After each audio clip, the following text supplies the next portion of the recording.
بسم اللہ الرحمن الرحیم۔ سورہ بنی اسرائیل کا رکوع نمبر 9 اور 15ویں پارے کا بھی رکوع نمبر 9 انشاءاللہ آج میں شروع کروں گا۔ حسب معمول اس کا مختصر لفظی ترجمہ، پھر انشاءاللہ اس کی مختصر ترجمہ گرامر، پھر انشاءاللہ اس کی تفسیر۔ اعوذ باللہ من الشیطان الرجیم، بسم اللہ الرحمن الرحیم۔ وَيَسْأَلُونَكَ، اور یہ لوگ سوال کرتے ہیں آپ سے، عن الروح، روح کے بارے میں۔ قل، آپ کہہ دیجئے، الروح من امر ربی، روح میرے رب کے امر میں سے ہے، میرے رب کے حکم میں سے ہے۔ وما اوتیتم، اور نہیں دیے گئے تم، من العلم، علم میں سے، الا قلیلا، مگر بہت تھوڑا، یعنی تمہیں علم بہت تھوڑا دیا گیا ہے۔ وَلَئِن شِئْنَا، واو کا مطلب اور، لئن لام تاکید کے لیے، ان کا معنی اگر، شئنا اگر ہم چاہتے، شیئنا تھا ضربنا کی طرح۔ وَلَئِن شِئْنَا اگر ہم چاہیں، لَنَذْهَبَنَّ بِالَّذِي، میں نے بار بار بتایا ذہب یذہبو کے بعد جب با آتا ہے تو اس کا معنی لے جانا۔ لَنَذْهَبَنَّ لام تاکید کے لیے، نون تاکید کے لیے، لَنَذْهَبَنَّ تو ہم ضرور لے جائیں، بِالَّذِي اس چیز کو، اوحینا الیک جو ہم وحی کر رہے ہیں آپ کی طرف، یعنی وہ علوم جو ہم آپ کی طرف وحی کر رہے ہیں اگر ہم چاہیں تو وہ بالکل غائب کر دیں، لے جائیں، ختم کر دیں۔ ثم لا تجدو، پھر آپ نہیں پائیں گے، وجد یوجدو تھا اصل میں، تجدو توجدو، پھر آپ نہیں پائیں گے، لکا اپنے لیے، بھی اس کے ساتھ، علینا اس کے ساتھ کا مطلب یہ جو چیز ہم لے جائیں گے نا، تو اس کے ساتھ آپ علینا ہمارے خلاف کوئی وکیل نہیں پائیں گے، یعنی جو اس کے ساتھ کوئی وکیل ہو جو اس علم کو واپس لے آئے۔ بھی سے مراد ہے وہ علم جو ہم لے کے جائیں گے، تو لا تجدو لکا بھی، پھر اس علم کے ساتھ آپ نہیں پائیں گے اپنے لیے، علینا ہمارے اوپر، یعنی ہمارے خلاف کوئی وکیل، وکیل کہتے ہیں جو مددگار ہوتا ہے، یعنی اگر ہم چاہیں تو جو علم ہم نے آپ کو وحی کے ذریعے دیا ہے اس علم کو ہم بالکل ختم کر دیں، غائب کر دیں، اور پھر آپ ہمارے خلاف کسی کو اپنا مددگار بھی نہیں پائیں گے جو ہم سے لڑ کے وہ علم آپ کو واپس کر دے۔ الا رحمتا من ربک، ہاں مگر تیرے رب کی ایک رحمت ہے۔ ان فضلہ، بے شک اس رب کا فضل، کان علیک ہے تیرے اوپر، کبیرہ بہت بڑا۔ قل، اے نبی کہہ دیجئے، لئن اجتمعت الانس، لئن اصل میں تھا اجتمعت، لئن اجتمعت الانس اگر جمع ہو جائیں انسان، والجن اور جنات، علی اس بات پر، ان یأتو کہ لے آئیں، بمثلی، اتا یا یأتیو کے بعد بھی جب با آتا ہے تو اس کا معنی لانا، اور با کے بغیر ہو تو آنا، علی ان یأتو کہ لے آئیں، بمثلی ھذا القرآن اس قرآن کی طرح، لا یأتون بمثلہ تو اس قرآن جیسا نہیں لا سکتے، وَلَوْ كَانَ بَعْضُهُمْ اگرچہ ہو جائے ان میں سے بعض، لِبَعْضٍ دوسرے بعضوں کے لیے، ظہیرہ مددگار، یعنی اے نبی ان سے کہہ دیجئے کہ اگر سارے انسان اور جنات جمع ہو جائیں اس بات پر کہ لے آئیں اس جیسا قرآن، تو بھی اس جیسا نہیں لا سکتے، اگرچہ یہ سب ایک دوسرے کی مدد کرنے لگیں۔ وَلَقَدْ صَرَّفْنَا، البتہ تحقیق ہم نے پھیر پھیر کے بیان کیا ہے، بار بار بیان کیا ہے، للناسی انسانوں کے لیے، فی ھذا القرآن اس قرآن میں، من کل مثل ہر قسم کی مثال، بار بار تکرار کیا ہے ہم نے اس کو۔ فابا اکثر الناس، پس انکار کیا اکثر لوگوں نے، الا کفورا مگر سوائے انکار کے۔ ابا کا معنی بھی انکار کرنا، اور کفور کفران سے نکلا ہے، انکار کرنا، ناشکری کرنا، یعنی اکثر لوگ نہیں مانتے، مگر مانتے ہیں تو کس چیز کو؟ کفور کو، یعنی انکار کرنے ہی کو مانتے ہیں۔ تو یہ ایک، یعنی اس کا مفہوم کیا ہوگا کہ لوگ نہیں مانتے مگر صرف ایک چیز کو مانتے ہیں، وہ کیا ہے کہ نہیں ماننا، یہ مطلب ہوگا اس آیت کا، کہ اس کے باوجود بھی لوگ نہیں مان رہے ہیں قرآن مجید کو۔ وقالو، اور کیا کہتے ہیں یہ لوگ، لن نؤمن لک، ہم ہرگز ایمان نہیں لائیں گے آپ پر، یعنی اے محمد صلی اللہ علیہ وسلم آپ پر، حتی یہاں تک کہ تفجرا جاری کر دیں آپ، فجر یفجر تفجیرن، اور فجر یفجر اس کا معنی جاری کرنا، پانی جاری کرنا۔ انفجار کا لفظ عربی میں استعمال ہوتا ہے آج بھی۔ تو تفجر لنا، آپ جاری کر دیں ہمارے لیے، من الارض زمین سے، ینبوعا پانی کا چشمہ، آپ اشارہ کریں زمین سے پانی کا چشمہ نکل آئے۔ آپ نے اردو میں لفظ سنا ہے نا منبع، اس کا منبع اور سرچشمہ ہے یہ، تو منبع وہ جگہ جہاں سے چشمہ پھوٹتا ہے، تو ینبوع بھی چشمے کو کہتے ہیں۔ او تکون لکا، یا ہو جائے آپ کے لیے، جنتن ایک باغ، من نخیل کھجور کا، وعنب عنب انگوروں کو کہتے ہیں، انگور کو کہتے ہیں اعناب اس کی جمع،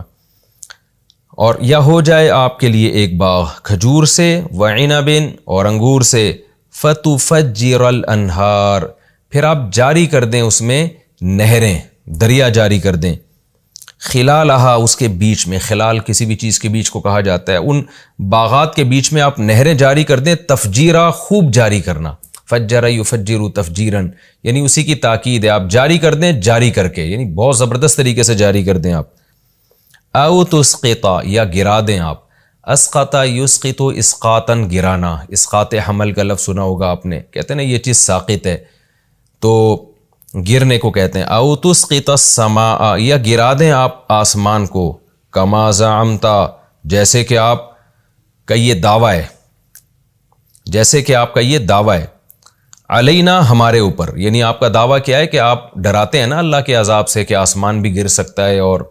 آسمان سے بلائیں بھی نازل ہو سکتی ہیں، تو آپ کا جو دعویٰ ہے تو آپ خود گرا دیں آسمان ہمارے اوپر، کسفن ٹکڑے، کسفہ کی جمع کسف یعنی ٹکڑوں کے طور پہ گرا دیں آپ، آسمانوں کے ٹکڑے گرنا شروع ہو جائیں۔ او تأتی باللہ یا آپ لے آئیں اللہ کو، والملائکتی اور فرشتوں کو، قبیلہ ہمارے سامنے، اقبال کا مطلب بھی کسی کی طرف متوجہ ہونا، قبیل کا مطلب بھی سامنے، جو چیز قبل ہوتی ہے نا وہ آپ سے پہلے ہوتی ہے، تو سامنے کو بھی ایک لحاظ سے پہل کہا جاتا ہے، تو آپ لے آئیں اللہ کو اور فرشتوں کو ہمارے سامنے۔ او یکون لک بیت یا ہو آپ کے لیے ایک گھر، من زخرف سونے کا، او ترقا فی السماء یا آپ چڑھ جائیں آسمان میں، رقیہ یرقا چڑھنا و بلندی کی طرف، ترقی اسی سے نکلا ہے، ترقی باب تفاعل میں جائے گا، ترقیون تھا اصل میں، تفاعل تکلف، تو پڑھا جاتا ہے ترقی۔ او ترقا فی السماء یا آسمان میں آپ ترقی کریں یعنی چڑھ جائیں آسمان میں، ولن نؤمن لیکن یہ ذہن میں رکھیے گا ہم ہرگز ایمان نہیں لائیں گے آپ پر، لرقیہ کا آپ کے چڑھنے پر، رقی کا معنی بھی چڑھنا، آپ کے آسمان پہ چڑھنے کا ہم اس وقت تک یقین نہیں کریں گے، حتی تنزل علینا یہاں تک کہ آپ نازل کر دیں ہمارے اوپر، کتاباً ایک کتاب، نقرؤہ جسے ہم پڑھیں، یعنی ایک اوپر سے کتاب بھی لے کر آئیں جسے ہم پڑھیں پھر یقین کریں گے کہ آپ اوپر گئے ہیں۔ قل اے نبی آپ کہہ دیجئے، سبحان ربی میرا رب ہر عیب سے پاک ہے، ہل کنت الا نہیں ہوں میں مگر، بشرن ایک انسان، رسولا اور اللہ کا پیغمبر، اللہ کا میسنجر۔ وما منع الناس اللہ فرماتے ہیں نہیں روکا لوگوں کو، منع کا مطلب روکنا، نہیں روکا لوگوں کو، ان یؤمنوا اصل میں تھا من ان یؤمنوا، اس بات سے کہ لوگ ایمان لائیں، لوگ ایمان لے کر آئیں، اس بات سے نہیں روکا لوگوں کو، اذ جاءہم الہدی جبکہ ان کے پاس ہدایت آ بھی چکی ہے، نہیں روکا الا مگر اس بات نے روکا، وہ بات کیا تھی، ان قالو کہ لوگ کہتے ہیں، آ کا مطلب کیا، بعث اللہ بشر الرسولا کیا اللہ نے بھیج دیا ہے ایک بشر کو، ایک انسان کو، رسولا رسول بنا کر۔ آیت کا مفہوم سمجھیے، اللہ فرماتے ہیں لوگوں کو ہدایت آنے کے بعد ایمان لانے سے نہیں روکا مگر اس بات نے، وہ بات کیا ہے کہ لوگ یہ کہتے ہیں کہ کیا اللہ نے ایک بشر کو رسول بنا کے بھیج دیا، یعنی اس بات نے ان کو ایمان لانے سے روکا ہے کہ بشر تو کوئی فرشتہ ہونا چاہیے، رسول تو کوئی فرشتہ ہونا چاہیے، بشر کیوں ہے۔ قل اے نبی آپ کہہ دیجئے، لو کان فی الارض اگر ہوتے زمین میں، ملائکتن فرشتے، یمشونا جو زمین میں چلتے، مطمئنین یہیں پر قرار پکڑتے، اطمینان کا مطلب کہیں قرار پکڑنا، کہتے ہیں نا میں مطمئن ہوں یعنی میں اپنی اس رائے پر قائم ہوں، مطمئنین یہیں رہتے مسلسل، یہیں بستے، لنزلنا تو ہم ضرور نازل کرتے، علیہم ان پر، من السماء آسمان سے، ملکن فرشتے کو، رسولن رسول بنا کر۔ قل اے نبی کہہ دیجئے، کفا باللہ اللہ کافی ہے، شہیدن گواہ کے لحاظ سے، بینی و بینکم میرے اور تمہارے درمیان، اللہ گواہی کے اعتبار سے کافی ہے۔ انہو کانا بے شک ہے وہ اللہ، بعبادہ اپنے بندوں کے ساتھ، خبیرن باخبر بھی، بصیرن اور ان کو دیکھ بھی رہا ہے۔ ومن یہد اللہ اور وہ شخص جس کو اللہ ہدایت دے، فہو المہتدی تھا، اصل میں مہتدی یا کو حذف کر دیا تو مہتدی بن گیا، اور وقف کریں گے تو مہتد۔ تو جس کو اللہ ہدایت دے، فہو المہتد وہی ہدایت یافتہ ہے، ومن یضلل اور جس کو اللہ گمراہ کر دے، فلن تجید لہم تو اے مخاطب تو ہرگز نہیں پائے گا ایسے لوگوں کے لیے، اولیاء مددگار، من دونہ اللہ کے سوا۔ وَنَحْشُرُهُمْ اور ہم ایسے لوگوں کو جمع کریں گے، یوم القیامہ قیامت کے دن، علی وجوہہم ان کے منہوں کے بل، منہ کے بل ہم ان کو جمع کریں گے، عمین اعمیٰ کی جمع اندھے کو کہتے ہیں، اندھے بھی ہوں گے یہ، بکمن ابکم کی جمع بہرے کو کہتے ہیں، یہ بہرے بھی ہوں گے، سمن اسممو کی جمع، اسممو اکرمو کی طرح اسمو پڑھا جاتا ہے، تو اور بہرے بھی ہوں گے، بکمن گونگے بھی ہوں گے، سمن بہرے بھی ہوں گے، مأواہم جہنم ان کا ٹھکانہ جہنم ہوگا، کلما خبت جب بھی یہ آگ بجھے گی، خبا یخبو کا معنی آگ کا بجھنا، جب بھی یہ جہنم کی آگ بجھنے لگے گی، زدناہم ہم اضافہ کر دیں گے ان کو، سعیرا بھڑکنے کے اعتبار سے، ان کو کا مطلب ان کی آگ کو، نسبت اللہ نے جہنمیوں کی طرف کی مجازن، مقصد کیا ہے، ان کو نہیں بھڑکائیں گے، ان کی آگ کو ہم بھڑکا دیں گے۔ ذالک جزاؤہم یہ بدلہ ہوگا ان کا، بانہم اس لیے کہ انہوں نے، کفروا بآیاتنا ہماری آیات کا انکار کیا تھا، وقالوا اور انہوں نے کہا تھا، اذا کننا کہ بھلا جب ہو گئے ہم، عظامن ہڈیاں، عظم کی جمع، ورفاتن اور ریزہ ریزہ ہو گئے ہم، انا تو کیا ہوں گے ہم، انا اصل میں تھا انا نا تو کیا بے شک ہوں گے ہم، لمبعوثون دوبارہ اٹھائے جائیں گے، خلقن جدیدہ ایک نئی تخلیق میں، یعنی کیسے پاسبل ہے، تو یہ لوگ یہ کہا کرتے تھے، اولم یروا کیا یہ لوگ جانتے نہیں ہیں، ان اللہ الذی بے شک وہ اللہ جس نے، خلق السماوات والارض آسمانوں اور زمین کو بنایا، قادرون کہ وہ قدرت رکھتا ہے، علی اس بات پر، ان یخلق مثلہم کہ بنا دے ان جیسوں کو، وجعل لہم اجلا اور بنا دی ہے اس نے ان کے لیے ایک وقت، بنا دیا ہے اس نے ان کے لیے ایک اجل، ایک ٹائم بنا دیا ہے، لا ریب فیہ جس کے واقع ہونے میں کوئی شک نہیں ہے، وہ ٹائم پر قیامت آئے گی۔ فَأَبَى الظَّالِمُونَ پس انکار کیا ظالموں نے، الا کفورا مگر انکار کا، یعنی انکار نہیں کیا، یعنی ظالم لوگ ہر چیز کا انکار کرتے ہیں مگر انکار کا انکار نہیں کرتے، یعنی انکار کرتے ہیں وہ، یہ ایک یعنی ہر زبان کو ظاہر ہے اسی کے محاورے ہوتے ہیں نا، جو جب دوسری زبان میں آپ اس کا لفظی ترجمہ کرتے ہیں تو وہ مفہوم ادا نہیں ہوتا، تو مطلب یہ ہے کہ انہوں نے بھرپور طریقے سے انکار کیا قیامت کا۔ قل اے نبی کہہ دیجئے، لو انتم تملکون اگر تم مالک ہوتے، خزائن رحمتی ربی میرے رب کی رحمت کے خزانوں کے،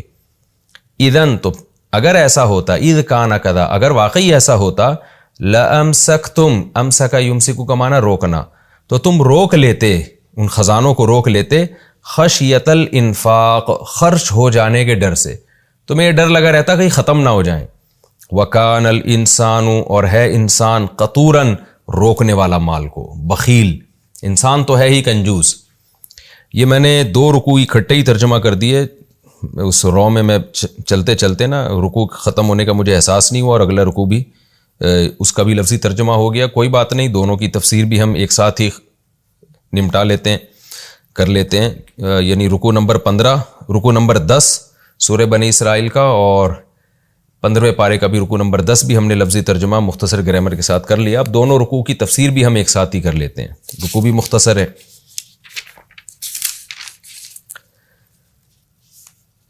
وَيَسْأَلُونَكَ عَنِ الرُّوحِ قُلِ الرُّوحُ مِنْ أَمْرِ رَبِّي، سورہ بنی اسرائیل کا رکوع نمبر 9 اور 15ویں پارے کا بھی رکوع نمبر 9، اور سورہ بنی اسرائیل کا رکوع نمبر 10 بھی اور 15ویں پارے کا بھی رکوع نمبر 10، ہم ان دونوں رکوع کی تفسیر اب شروع کر رہے ہیں۔ یہ لوگ آپ سے روح کے بارے میں پوچھتے ہیں۔ روح ایک ایسی چیز ہے جو تمام مذہبی کتابوں میں اس کا تذکرہ ملتا ہے۔ یہ جب جسم میں ہوتی ہے تو انسان زندہ ہوتا ہے، جب یہ جسم سے نکل جاتی ہے تو انسان مردہ ہو جاتا ہے۔ تو مشرکین نے رسول اللہ صلی اللہ علیہ وسلم سے پوچھا کہ آپ واقعی اگر اللہ کے پیغمبر ہیں تو روح ایک ایسی چیز ہے جس کو ابھی تک کوئی ایکسپلین نہیں کر سکا ہے۔ مختلف مفسرین کے اقوال ملتے ہیں، بعض نے کہا یہودیوں نے پوچھا، بعض نے کہا فلاں نے پوچھا، ہمیں اس سے غرض نہیں ہے، لیکن ایک کامن سوال آپ صلی اللہ علیہ وسلم سے کیا گیا تو قرآن نے اس کو وحی بنا کے نازل کر دیا کہ یہ آپ سے روح کے بارے میں پوچھتے ہیں، آپ ان کو بتا دیجئے قُلِ الرُّوحُ مِنْ أَمْرِ رَبِّي، روح میرے رب کا حکم ہے۔ اللہ کا حکم باڈی میں ہوتا ہے، آپ زندہ ہوتے ہیں، اللہ کا حکم نکل جاتا ہے، آپ مر جاتے ہیں۔ تو اب سوال پیدا ہوتا ہے بھئی یہ تو روح کو آپ نے صحیح طرح سے ایکسپلین نہیں کیا، ڈیفائن نہیں کیا، آپ اگر اللہ کے سچے پیغمبر ہیں تو روح کو ڈیفائن کریں آپ۔ اس کا جواب قرآن نے دیا وَمَا أُوتِيتُم مِّنَ الْعِلْمِ إِلَّا قَلِيلًا، نہیں دیا گیا تمہیں علم مگر بہت تھوڑا، تمہارے پاس نالج بہت تھوڑی ہے۔ کیوں تھوڑی ہے؟ کہ تمہارا دماغ محدود اور علم حاصل کرنے کی صلاحیت محدود۔ تو محدود صلاحیت والا ہر چیز نہیں سمجھ سکتا، یعنی اللہ نے بتا دیا کہ انسان روح کو پورے طور پہ سمجھ ہی نہیں سکتا ہے۔ اور حقیقت یہ ہے کہ آج میڈیکل سائنس نے اتنی ترقی کر لی ہے، لیکن آج بھی میڈیکل سائنس یہاں ہتھیار ڈال دیتی ہے کہ انسانی باڈی میں زندگی کیسے ہوتی ہے۔ میں نے ڈاکٹروں سے بھی اس بارے میں پوچھا، بڑے بڑے ایکسپرٹ ڈاکٹر سے، وہ بھی کہتے ہیں کہ اس کو صحیح طرح سے سائنس ایکسپلین نہیں کر پاتی ہے، اور ہتھیار ڈالنے پڑتے ہیں کہ ہمیں نہیں پتا، یعنی وہ کون سی چیز ہے جس کی وجہ سے ہم چل رہے ہیں، دیکھ رہے ہیں، بول رہے ہیں، محسوس کر رہے ہیں چیزوں کو۔ یہ ایک عجیب ہی خدا کی قدرت ہے۔ یہ آپ دیکھیں باڈی انسان جب مر جاتا ہے تو پوری باڈی ایسا ہی ہوتی ہے۔ آپ کہہ سکتے ہیں کہ ہارٹ بیٹ نہیں ہوتی اس لیے اس میں احساس نہیں ہوتے، بھائی آپ مصنوعی طریقے سے اس کا دل بھی چلا دیں، آپ ان میں شعور نہیں آتا۔ تو یہ جو شعور ہے جس کی وجہ سے ہم دیکھ رہے ہیں، سن رہے ہیں، محسوس کر رہے ہیں چیزوں کو، یہ کوئی مادی چیز نہیں ہے۔ مادی چیز تو یہ ہاتھ ہیں، یہ سر ہے، یہ ناک ہے، یہ آنکھ ہے، یہ تو مادی چیز ہے۔ اس میں اس کی اجزائے ترکیبی بھی ڈاکٹر بتا دیتے ہیں کہ آپ کی باڈی میں آئرن کتنا ہے، پوٹاشیم کتنا ہے، میگنیشیم کتنا ہے، سوڈیم کتنا ہے، اور اس میں جناب منرلز اور دوسرے منرلز کتنے ہیں، اور واٹر کی مقدار اس میں کتنی ہے۔ تو ساری چیزیں تو مادی چیزیں نا، آپ اس کو الگ الگ کریں تو یہ وہی چیزیں ہیں جو زمین پہ پائی جاتی ہیں، اور آپ حقیقت میں اس کو جوڑ دیں تو بھی ایک پتلا بن جائے گا۔ لیکن کیا خدا کی قدرت ہے کہ ماں کے پیٹ میں ایسی جان پڑتی ہے بچے میں کہ اس میں شعور پیدا ہو جاتا ہے۔ تو یہ ایک ایسی چیز ہے جس کو قرآن نے بتا دیا کہ تمہیں علم بہت تھوڑا دیا گیا ہے۔ تو تم جس پیغمبر سے یہ سوال پوچھ رہے ہو وہ بھی بشر ہیں، تو یہ ضروری نہیں کہ اللہ تعالیٰ نے ہر چیز کا علم پیغمبر صلی اللہ علیہ وسلم کو دیا ہو، اور یہ بھی ضروری نہیں کہ اگر کسی چیز کا علم پیغمبر کو دیا ہے تو وہ تمہیں بھی دیا جائے، کیونکہ مینٹل لیول تمہارا محدود ہے، اس میں ایسی چیز نہیں ڈالی جا سکتی جو تمہارے مینٹل لیول سے اوپر کی چیز ہے۔ تو اس لیے اس سوال کا جواب یہ دیا گیا کہ تم یہاں جو ہے اس میں عقل کے گھوڑے دوڑانا چھوڑ دو، تمہاری عقل یہاں تک پہنچ نہیں سکتی۔ آگے اللہ فرماتے ہیں وَلَئِن شِئْنَا لَنَذْهَبَنَّ بِالَّذِي أَوْحَيْنَا إِلَيْكَ، عین ممکن ہے رسول اللہ صلی اللہ علیہ وسلم کو اس پر ایک رنج ہوا ہو۔ یہ بات میں نے کسی تفسیر میں نہیں پڑھی ہے، میں اپنے ذوق سے یہ بات کہہ رہا ہوں کہ اگلی آیت اور پچھلی آیت کا جو ربط ہے، جو مفسرین ربط بیان کرتے ہیں وہ تو ایک نارملی ایک ربط ہے، لیکن میرے اپنے ذوق سے ایک بات کہ جب اللہ تعالیٰ نے نبی صلی اللہ علیہ وسلم کو بتایا کہ آپ اور آپ کے ماننے والے روح کی حقیقت تک نہیں پہنچ سکتے کیونکہ انسانوں کو ہم نے علم بہت تھوڑا دیا ہے، تو ممکن ہے رسول اللہ صلی اللہ علیہ وسلم اس پہ غمزدہ ہوئے ہوں کہ میں روح کو ایکسپلین نہیں کر پاتا کیونکہ اللہ نے مجھے بھی علم محدود دیا ہے۔ تو اللہ نے آگے بتایا کہ اے محمد صلی اللہ علیہ وسلم، جتنا علم اللہ نے آپ کو دیا ہے نا، اللہ چاہے وہ بھی چھین لے، اللہ کو یہ حق، اللہ کو اختیار حاصل ہے، لہذا جو علم آپ کو ملا ہوا ہے اس پر بھی آپ اللہ کا شکر ادا کریں، اور وہ بھی عام لوگوں سے بہت زیادہ ہم نے علم دیا ہے۔ تو یہ اللہ کی دین ہے، اللہ کی فضل ہے، اللہ کا فضل ہے آپ کے اوپر۔ ہم چاہیں تو یہ علم بھی لے لیں آپ سے۔ تو جتنا علم اللہ نے آپ کو دیا یہ اللہ کی طرف سے آپ کو دیا گیا ہے، یہ انسان کا کمال نہیں ہے، ہم چاہیں تو یہ علم واپس بھی لے سکتے ہیں. تو اس لیے جب اللہ نے اپنے فضل سے آپ کو ایک علم دیا ہے تو آپ اس پر اللہ کا شکر ادا کریں, اور جس چیز کا علم اللہ نے آپ کو نہیں دیا اس پہ آپ رنجیدہ اور افسوس نہ کریں. آپ اس کی مثال ایسے ہے جیسے ایک شخص ہو جس کو کسی نے بہت ساری چیزیں لا کے گفٹ کر دی ہوں, کوئی چیز نہ ملی ہو, اس پہ وہ رنجیدہ ہو, تو ہم اسے کیا کہتے ہیں کہ بھئی یہ جو آپ کو یہ چیز ملی ہے یہ بھی آپ کی محنت سے نہیں ملی ہے, یہ بھی کسی نے آپ پر احسان کر کے آپ کو دی ہے. تو جو چیز آپ کو کسی کے احسان کی وجہ سے ملی ہے اس پہ تو آپ کو شکر ادا کرنا چاہیے, اس میں یہ دیکھنا کہ فلاں چیز کیوں نہیں ملی, فلاں چیز کیوں نہیں ملی, یہ اس کا موقع نہیں ہے. تو اللہ بھی اپنے حبیب صلی اللہ علیہ وسلم کو گویا کہ تسلی دے رہے ہیں کہ ہم نے جو آپ کو علوم عطا کیے ہیں, ہم چاہیں تو یہ علوم بھی آپ سے واپس لے لیں. تو انسان کو جتنا علم اللہ نے دیا اس پہ اس کا شکر ادا کرے, اور جو چیزیں اس کے مینٹل لیول سے اوپر کی ہیں ان چیزوں کا علم حاصل نہ ہونے کی وجہ سے غمزدہ نہ ہو, کیونکہ ہمیں تو جو بھی ملا ہے اللہ کی وجہ, اللہ نے ہمیں بھیک میں دیا ہے گویا کہ وہ. اس لیے آگے اللہ نے فرمایا وَلَئِن شِئْنَا لَنَذْهَبَنَّ, اے نبی اگر ہم چاہیں تو ہم لے جائیں بِالَّذِي أَوْحَيْنَا إِلَيْكَ, اس علم کو جو ہم آپ کی طرف وحی کر رہے ہیں. جتنا علم اللہ نے آپ کو دیا ہم اس کو سلب کر سکتے ہیں. سلب کرنے کی دو صورتیں ہوتی ہیں, آئندہ کے لیے وحی نازل ہونا بند ہو جائے, اور یہ بھی صورت ہو سکتی ہے کہ جو وحی نازل ہوئی ہے وہ جو علوم اللہ نے آپ کو دیے ہیں وہ سارے آپ کے ذہن سے اللہ تعالیٰ اجھل کر دیں. آگے اللہ نے فرمایا ثُمَّ لَا تَجِدُ لَكَ بِهِ عَلَيْنَا وَكِيلًا, پھر اس علم پر آپ ہمارے لیے کوئی اپنا مددگار, اپنے لیے کوئی ہمارے خلاف مددگار بھی نہیں پائیں گے, کیونکہ اللہ سے بہرحال کون لڑ سکتا ہے, کون ہے جو اللہ سے وہ علوم چھین کے آپ کو واپس دے دے, یہ پاسبل نہیں ہے. الا رحمۃ من ربک, یہ الا قرآن کا بہت جگہوں پر بڑا مزیدار ہوتا ہے. میں حرم میں نماز پڑھ رہا تھا, شیخ المعیقلی حرم کے امام ہیں, بڑی زبردست تلاوت کرتے ہیں. جب سورہ معارج پڑھ رہے تھے عشاء کی نماز میں پہنچا عمرے کی نیت سے, تو وہ سورہ معارج بڑی پیاری آواز میں پڑھتے ہیں, وہ بہت پیارا قرآن پڑھتے ہیں کہ ان الانسان خلق ہلوعا اذا مسہ الشر جزوعا واذا مسہ الخیر منوعا. اللہ تعالیٰ انسان کی شکایتیں بیان کر رہے ہیں کہ انسان بڑا جلد باز ہے, جب اسے مصیبت پہنچتی ہے صبر نہیں کرتا, چیخو پکار شروع کر دیتا ہے, اور جب اسے خوشی پہنچتی ہے تو شکر نہیں کرتا, اترانے لگتا ہے. اذا مسہ الشر جزوعا واذا مسہ الخیر منوعا, اور بخل کرنے لگتا ہے. الا المصلین, یہاں بھی الا ہے, اللہ فرماتے ہیں ہاں الا کا مطلب آسان ترجمہ ہوگا ہاں کچھ لوگ ہیں جو ایسے نہیں ہیں, المصلین جو نمازیں قائم کرتے ہیں, والذین الا المصلین الذین هم علی صلاتهم یحافظون, جو اپنی نمازوں کی حفاظت کرتے ہیں, لاماناتهم وعہدهم راعون, اپنی امانتوں اور معاہدوں کی پابندیاں کرتے ہیں. یعنی جو اچھے لوگوں کی صفات ہیں جن میں یہ صفات پائی جائیں گی وہ ایسے نہیں ہوں گے. تو اکثر جگہ قرآن کا جو اللہ ہے نا وہ ایک تلوار کی طرح ہوتا ہے کہ اللہ کچھ لوگ ایسے ہیں, یعنی اللہ تعالیٰ گویا ٹاپک کو بالکل چینج کر رہے ہوتے ہیں. یہاں بھی ایسا ہے, علماء لکھتے ہیں کہ جب رسول اللہ صلی اللہ علیہ وسلم پر یہ آیات نازل ہوئی ہوں گی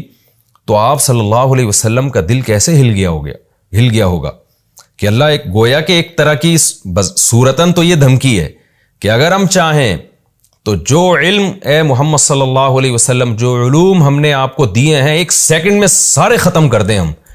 تو علماء کہتے ہیں آپ صلی اللہ علیہ وسلم کا دل کیسا دہل گیا ہوگا یہ آیت سن کے کہ بھئی اللہ تو بڑا مستغنی ہے, وہ تو اس سیکنڈوں میں مجھ سے سارے علوم چھین سکتا ہے. اور پیغمبر کے دل میں جو قدر ہوتی ہے نا جس نعمت کی سب سے زیادہ, وہ ہے علم. ایک کروڑ پتی ارب پتی آدمی ہو جو پیسے پہ بڑا مرتا ہو, ہر وقت دولت کی فکر میں لگا رہتا ہو, اسے سب سے بڑا کھٹکا یہ ہوتا ہے کہ مجھ سے دولت چھن نہ جائے.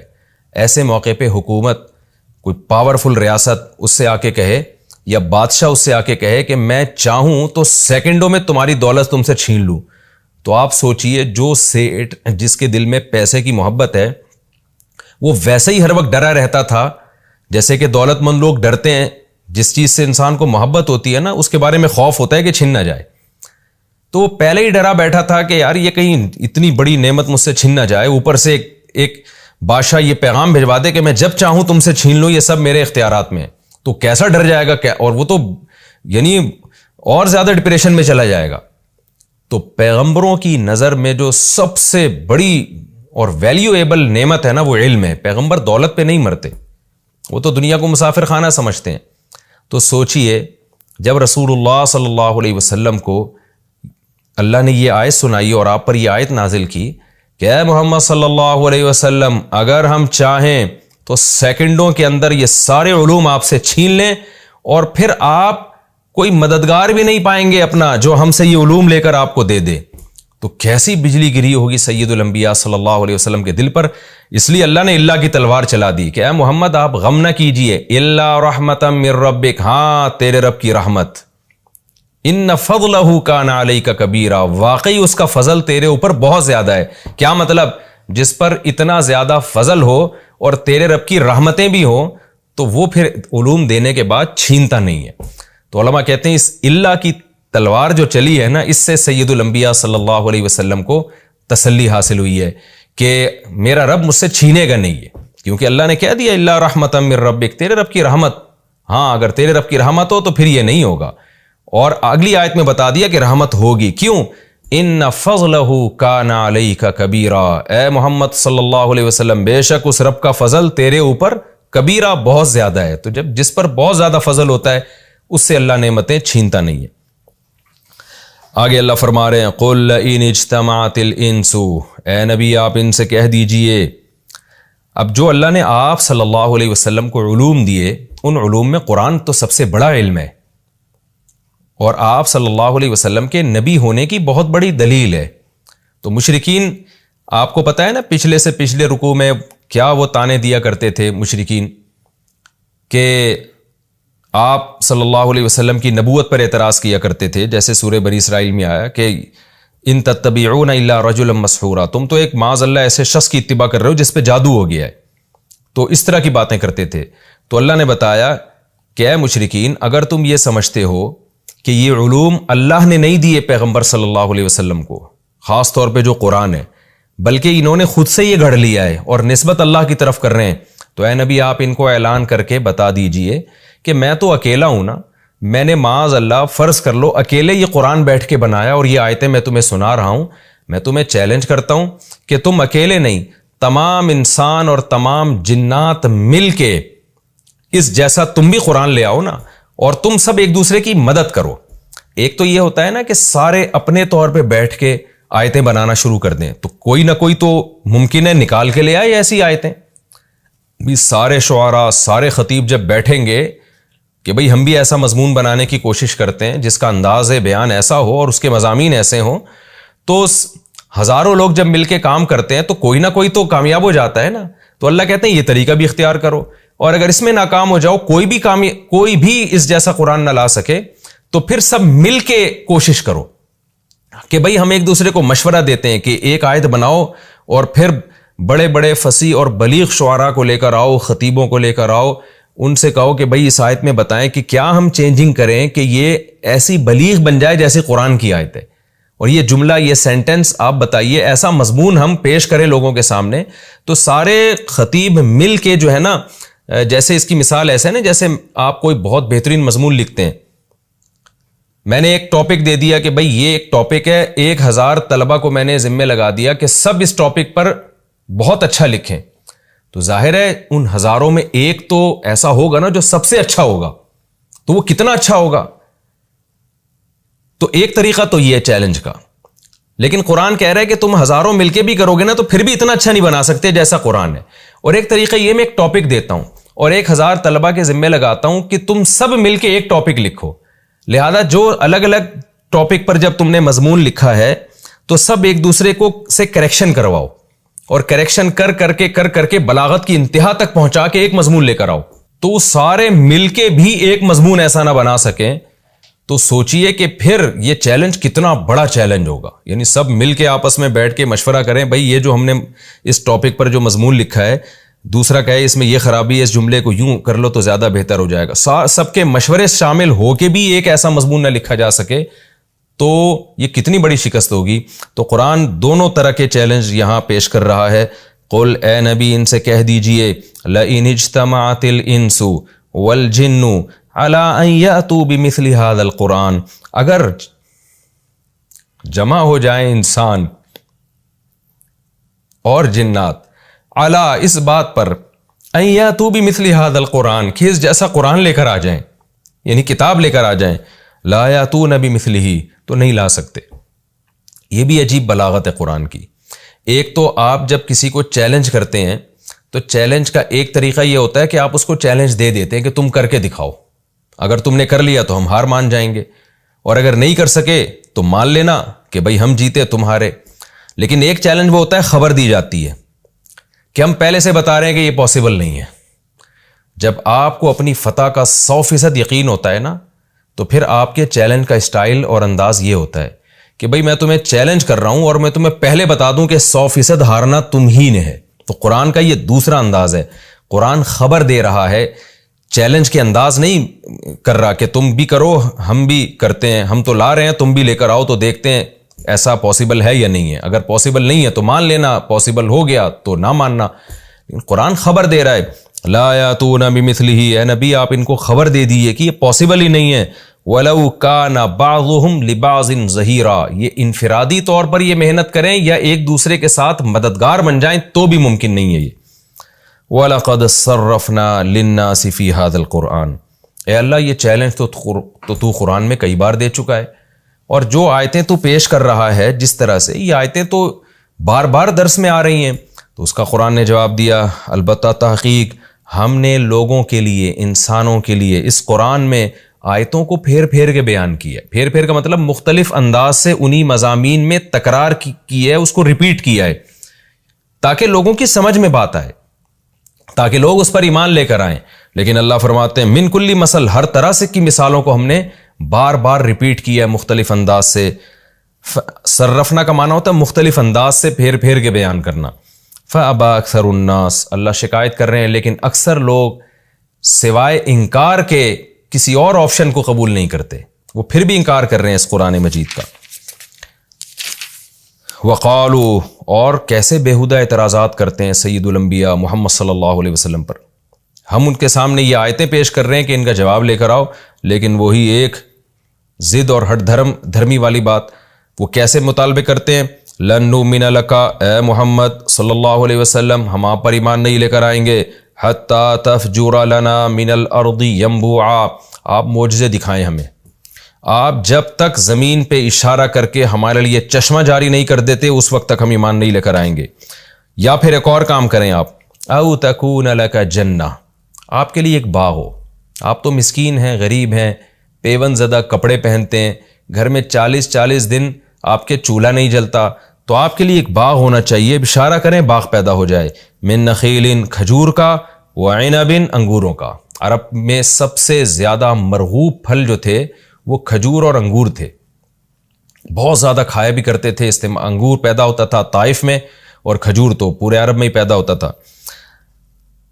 او تکون لک جنۃ من نخیل وعنب، یا آپ کے لیے انگور اور کھجوروں کے باغات ہوں، فتفجر الانہار، اور پھر ان کو سیراب کرنے کے لیے نہریں بھی آپ نے خود ہی جاری کرنی ہے، اس میں اشارہ کریں فتفجر الانہار خلالہا، ان کے بیچوں بیچ خوبصورت نہریں جاری ہوں، دریاں جاری ہو جائیں، تفجیرہ بہتے ہوئے دریا، خوب پانی اس میں پھوٹ رہا ہو۔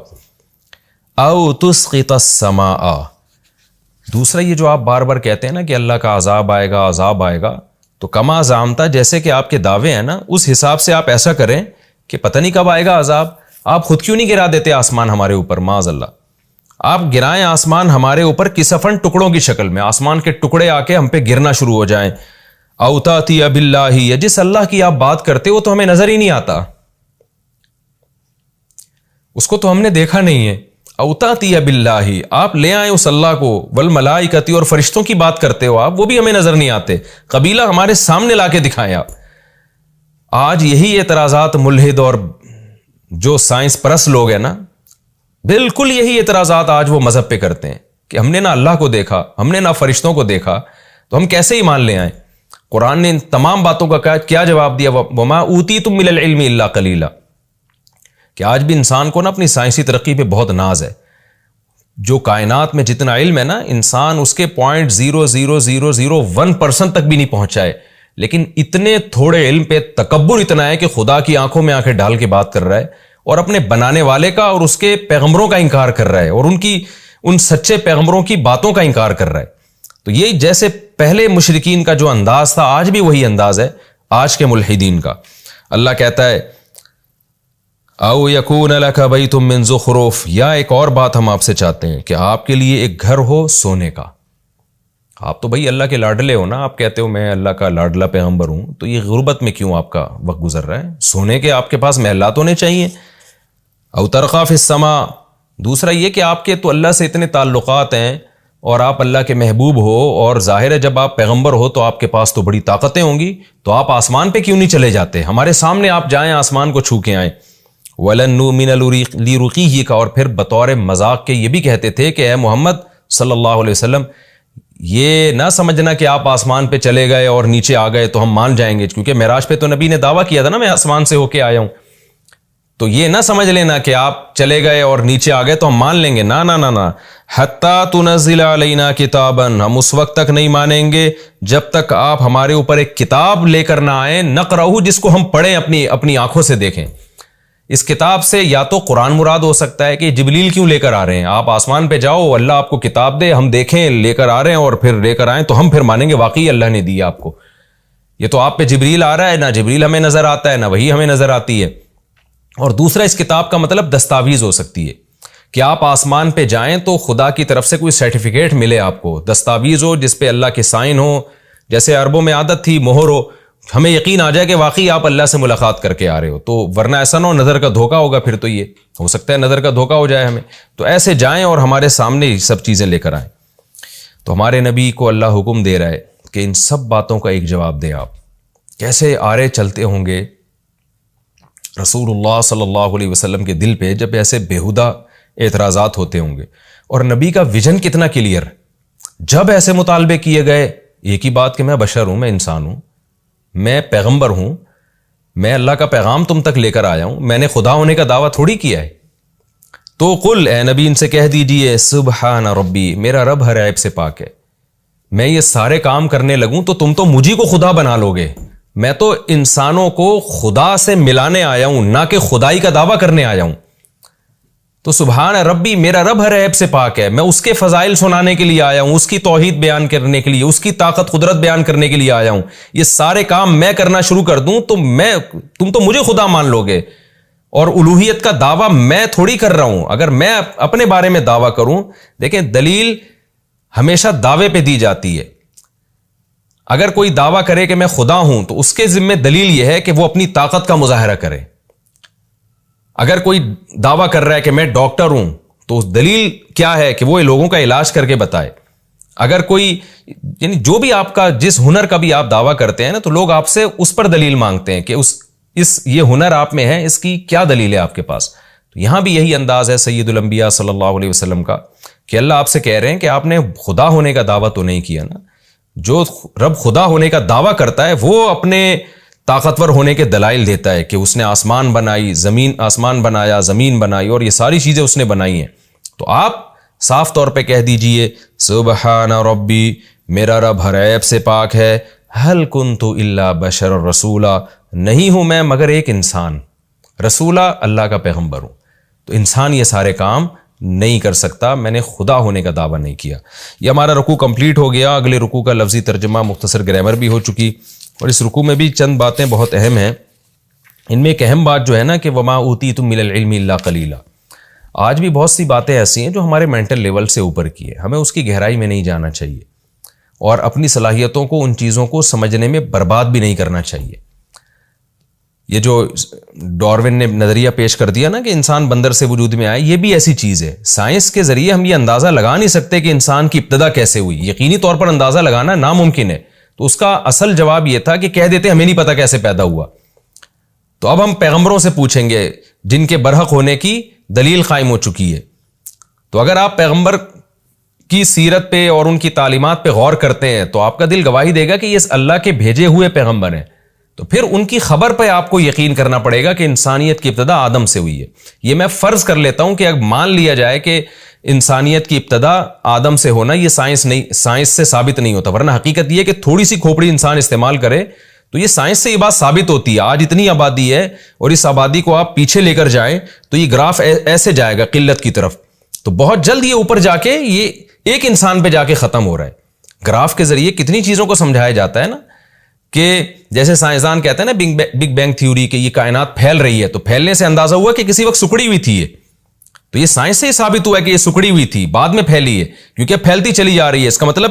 جتنا ہم ماضی میں جائیں گے سمٹتی چلی جائے گی. تو انسان کا جو گروتھ ریشو ہے وہ بڑھتا چلا جا رہا ہے. تو آپ ایک گراف بنائیں تو اس کا مطلب اسی سپیڈ کے ساتھ پیچھے اس کو آپ کم کرتے چلے جائیں، تو سارے پیچھے انسان ہی آپ کو نظر آئیں گے، اور آخر میں جا کے ایک مرد اور عورت پہ جا کے یہ ختم ہو جائیں گے. دو اور چار کی طرح بات ہے، لیکن کیسے خدا کے بغاوت ہے، اور کیسے خدا کا انکار اور خدا کی تعلیمات کے انکار میں انسانوں نے کیسے کیسے فضول نظری اور فلسفے گھڑے ہیں تاکہ خدا کو اپنی ڈکشنری سے نکالے.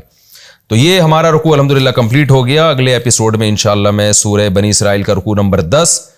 اور 15ویں پارے کا بھی رکوع نمبر 10 اس کی میں تفسیر شروع کروں گا. ترجمہ اس کا پچھلے رکوع کے ساتھ ہی الحمدللہ ہو چکا ہے. وما علینا الا البلاغ.